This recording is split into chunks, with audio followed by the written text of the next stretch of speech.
to sort of drag and pull them out. It's pretty cool, this. It selects it based on it. You can come around and just sort of drag the selection bigger,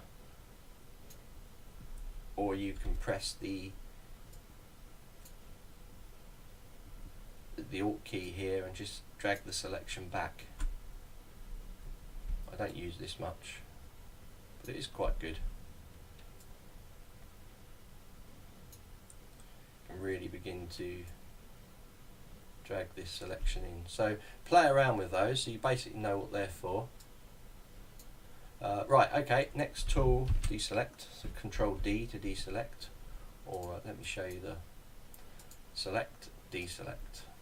By the way, if you want to select all of it, all of the image, you might want to, for dragging into another Photoshop document like this one, which we'll do later, you can go select all, or, and it selects all of it, or Control A, which is a quicker way of doing it. I'll be using shortcuts for that, so it's Control A to select all and Control D to deselect. Okay, next one we've got is the crop tool. Now if you click that, you can basically just crop. So I could say, right, well I like that part of the swan, that looks pretty neat, and then I double click in there and it cuts the image away. We've got a slice tool for slicing, a spot healing brush, we're not going to use these, brush tool, these are self-explanatory, but we'll get onto the brush tool, we'll cover these two later. And here's the brush, so you'll see that different options for all of these tools changes up here, and they're all options for the tool that you pick. For this brush one here, you can set the size, you can get the brush and drag it out, and you'll notice that my little round symbol, if you haven't got a round symbol, then make sure that you haven't got the cap locks on. You might get this, which is the detailed cursor, but press the cap key and you'll get the brush size come up.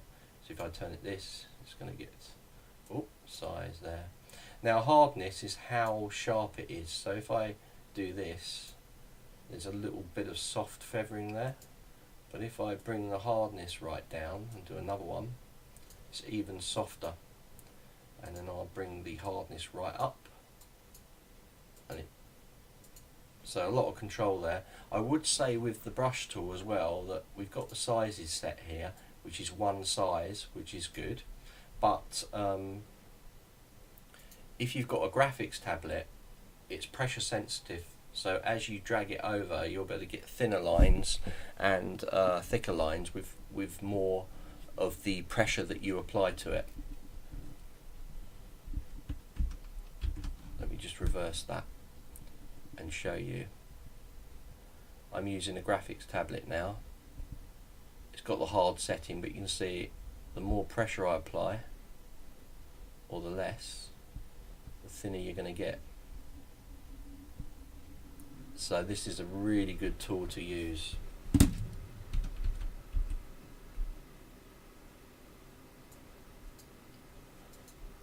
So go back up there. I'll show you how to get back to things in a minute.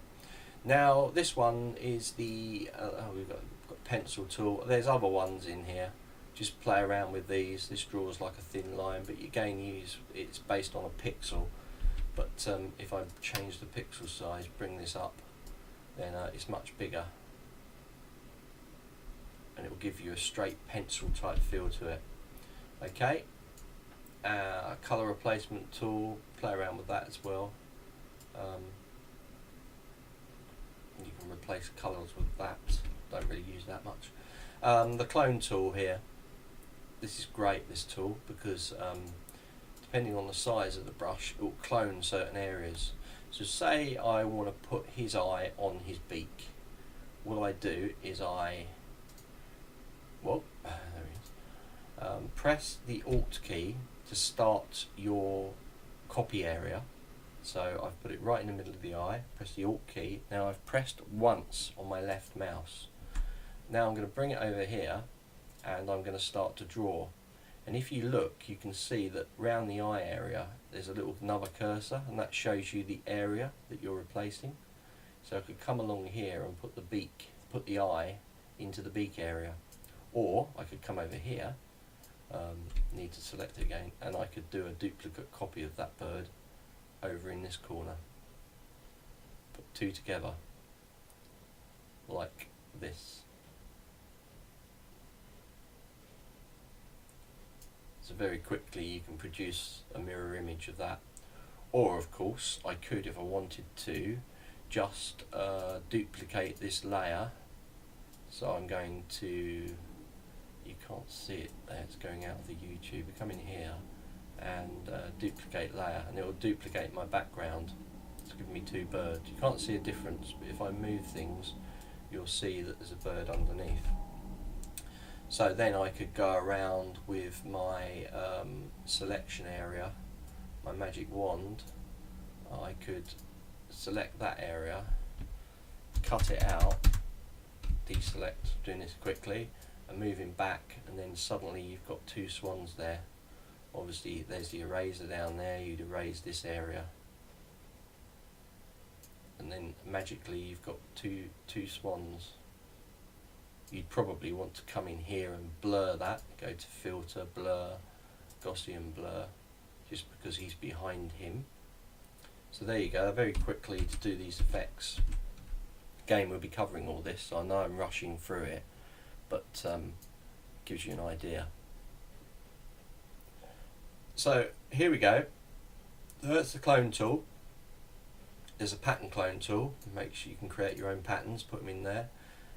This is a history brush. It allows you to go back through things. We'll be covering that later on, just ripping through the main ones. The eraser tool allows you to rub areas out.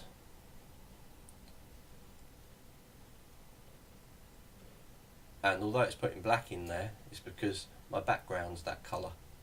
And I've got it set as background. So if I just undo that, this is what I said, it's important to name this, name the layer, because then when you use this brush you'll start to see that it'll cut it out. So you could cut that area out and then take a photograph of your own eye and put it in there as a swan. You know, those kind of effects could be achieved very, very quickly. So that's that. We got the fill tool. This allows me, if I create a new layer over here, and down here, new layer, put him in there. Fill tool, based on this. So this colour here, if I change this to a green and drop the fill in there, it'll fill it with green. If I select a red, drop it in there, it will fill that. And as you saw earlier with these selection tools, you could come around, double click, pick another colour, click OK, and then you could, whoops, what am I doing? There we go.